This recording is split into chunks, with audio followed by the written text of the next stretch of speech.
You know, if you were a geeky kid like me growing up in Richmond, Virginia, the idea of team sports, well, filled me with terror. But I had a 12-volume set of Jacques Cousteau's great discoveries. And boy, that was more fun to me than football, I got to tell you.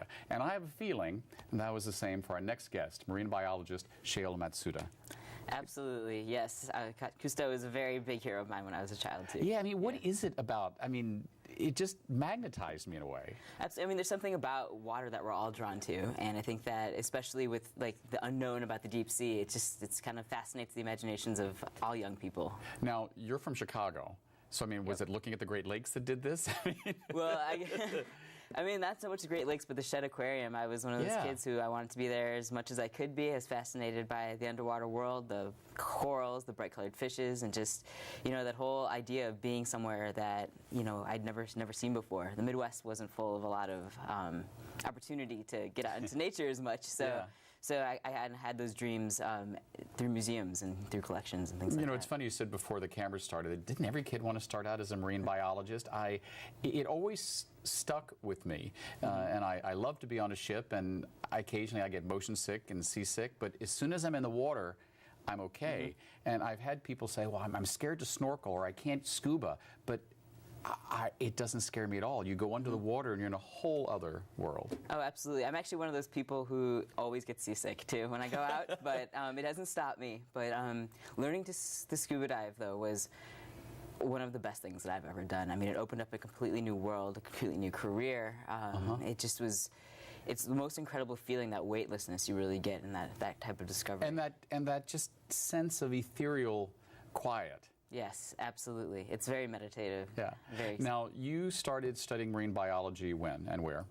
I just started my master's 2 years ago at San Francisco State, and I do my research at the California Academy of Sciences, so my advisor's there. And I study nudibranchs, so sea slugs, which is really exciting. What was that word again? Nudibranchs. Nudibranchs. Yes. I should know that as a closeted marine biologist. Type of sea slugs. They're beautiful, found in all the oceans in the world, and we actually just got back from a trip out to the Philippines doing a biodiversity survey out there, so it's fantastic getting to dive and see the animals that I study alive in their environments.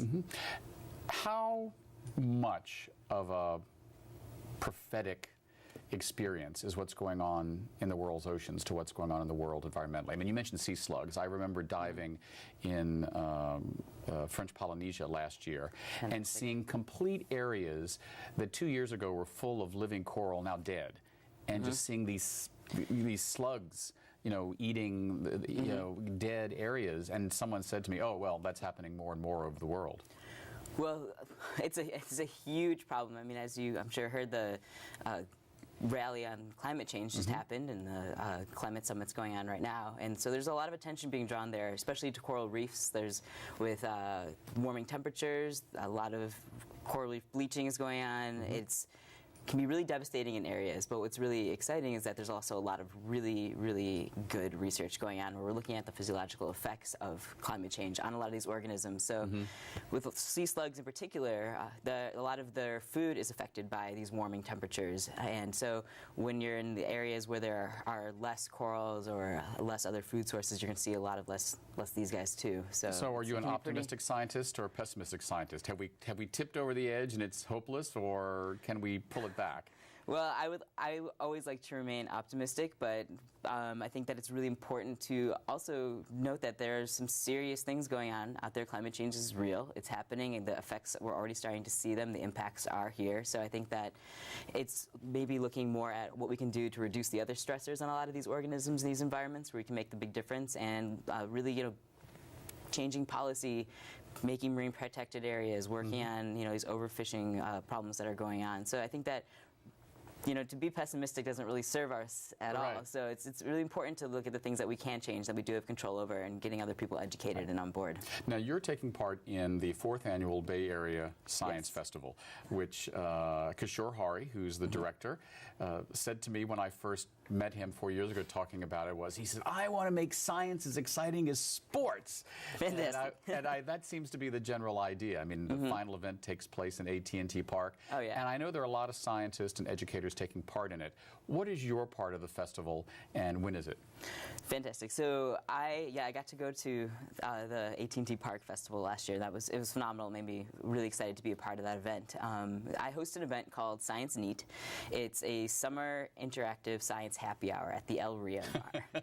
And what it is, the idea is that it takes kind of the academic edge of kind of like the sterile environment of being in a classroom, PowerPoint, computers out of the picture, and instead focuses on hands-on science in a more casual atmosphere. So it brings in young researchers from all over the Bay Area. There's a different theme each month, and what they do is there's some short talks at the beginning, but really it gets kind of folks the opportunity to really engage with science, like with these people, with hands-on opportunities to kind of demystify a lot of what's going on. And so this particular Bay Area Science Festival, we're teaming up with them again and doing an event called Science Neat Lounge. And Science Neat Lounge. And exactly. So it's going to have a really kind of like library, loungy kind of feel. We're going to have like Edison bulbs all over the patio. It's outdoors. And the idea is it's going to be different researchers from all over the Bay Area, kind of focusing on diversity of scientists, on science and narratives, like how science affects these individuals. And it's going to bring them together for an evening of stories, but also an opportunity to really kind of get into the nitty-gritty about their research and what they do, and giving folks an idea of like vast different types of work that we have here in the Bay Area. So Right. kind of highlighting those scientists. So, you know, being at El Rio, which is a fun place, it's right down the street from us. How hard is it coming out of the closet as a scientist? Oh, what a question. Yes. It's actually been a very big journey for me this year. So it was definitely in the sciences. It was a little scary at first. I was a little nervous about how it would affect my career as a young scientist, just my master's. But I think that being in the Bay Area is phenomenal. And I got support across the board from my advisor, from my colleagues, from people I've met and collaborators from other countries. I've been very lucky, and having talked to other folks in the same position as me, not everyone else has that luxury. But I think it's really important, you know, being here to. Yeah. Well, I mean, in a sense, that. I was joking. I was talking about coming out of the closet as a scientist because, you know, I know when I was a kid, the idea of being a nerd was, you know, you didn't want to talk about that stuff. Well, science has kind of always been my safe haven, honestly. It's been the place where in the rest of the world kind of is, you know, bearing down on me. It's a place where I can go and really focus. It kind of takes me away, kind of like scuba diving does. It's a place where I can just really be in my element, and then like nothing really makes me happier. And so that focus really helps. You know, there's been a lot said recently about San Francisco losing its edge because of this influx of tech professionals and stuff like that. And, you know, the media plays things up. How important is, I don't want to say the transformation of San Francisco, but this new influx of brain power into the Bay Area? How do you see it affecting your work as a scientist? I mean, is there really a lot of new intellectual power and academic strength coming into the Bay Area that would affect your work as a marine biologist? I would say that absolutely does affect it. I think there's many ways to look at the new influx of technology coming into the city, and I think that in terms of science, though, and especially as a biodiversity scientist, there are a lot of movements where folks are bringing new technologies into the field that are actually able to help us do our work even better. So there's folks in the area who are working on like underwater robots. We've got people developing new 3D technologies, and I think that anytime you have an influx of folks who have particular skills in kind of big data analysis and coding, there's always those kind of opportunities for us to work together. So I think that, you know, there's a lot of, I've heard a lot of the issues of how San Francisco's culture is changing, but I think strictly from the science research side, I think that, you know, it serves us better to figure out ways to collaborate and how to, you know, have a bigger impact with these people as opposed to just trying to shut them out. Right. We've only got a few moments left, but I'd like to ask you specifically about something that I've read a lot about, so I just want to know more about it. The thing that's called the patch in the Pacific Ocean, this place where garbage seems to gather. There's been a lot in the media about it lately. What is it and what can we do about it?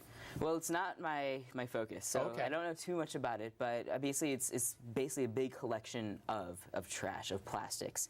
And a lot of the research going on right now that I'm aware of about that is revolving around how small, like the microplastics, and how those plastics are actually more detrimental. They're things, the plankton are eating them, they're affecting different parts of the ecosystem chains, the food web, and that's a lot of stuff that we actually don't know the impact quite yet. But it still exists. It still exists. So we haven't there. gotten rid of the patch yet. We have not gotten rid of the patch yet. And actually, the scary part is that whole idea of the things that we can't see. Some of the microplastic, we can't just see it from outer space, and so we don't really know how it's affecting things yet. So stay tuned for more on that. Great. Well, thank you for your work. We've been speaking with Shayle Matsuda, marine biologist, about this year's Bay Area Science Festival. I'm David Perry. Thanks for watching 10%.